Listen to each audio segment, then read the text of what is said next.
আমরা এখন যাচ্ছি, আমার দাঁতের সিলটা খুলে গেছে, তো সেটাই আবার ঠিক করতে। নিউ টাউনের মধ্যেই একটা আর কি ডেন্টাল ক্লিনিকে আমি আর রাজি যাচ্ছি, ক্রিশকে রেখে যাচ্ছি। আর ওইদিকে মা আর বাবা বাড়িতেই আছে। আমরা বাড়ি গিয়ে নিয়ে তারপরে যাব ইস্কনে। আজকে ইস্কন মন্দির, নিউ টাউনে যে ইস্কন মন্দির হয়েছে সেই ইস্কন মন্দিরে।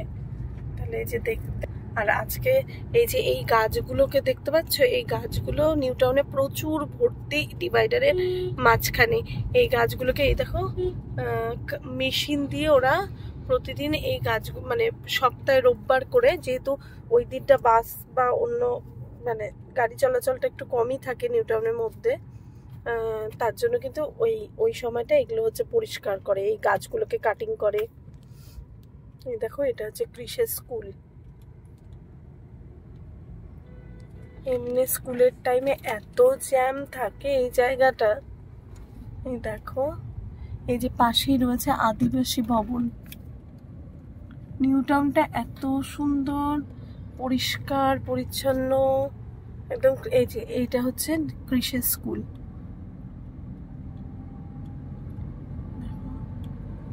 নিউ টাউনটা এত, ওই যে দূরে দেখতে পাচ্ছ বিশ্ব বাংলা গেটটা, কিন্তু এখান থেকেও দেখা যায়। দাঁড়াও একটু বড় করে দেখাই, এখন আর দেখা যাচ্ছে না। যাই হোক, চলো তাহলে। আর আরেকটা জিনিস দেখাই, এই যে এটা হচ্ছে এইদিকে যে দেখতে পাচ্ছ বিল্ডিংটা, ওটা হচ্ছে রাজের অফিস। আমাদের সবকিছুই এক রাস্তার মধ্যে। এই যে এখান দিয়ে দেখাই, দাঁড়াও তোমাদের,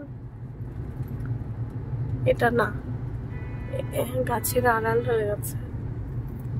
এই যে বিল্ডিংটা, এই বিল্ডিংটা হচ্ছে রাজের অফিস, ক্যান্ডোর, কলকাতার।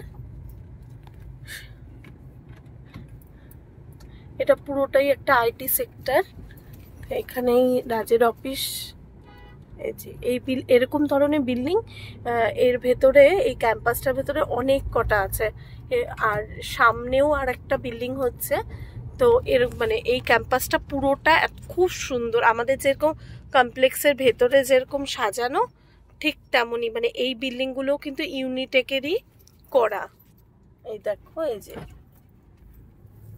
বিল্ডিংটা, কিন্তু পুরোপুরি আমি তোমাদের দেখাতে পাচ্ছি না, গাছগুলো এত বড় বড় হয়ে গেছে। এই দেখো,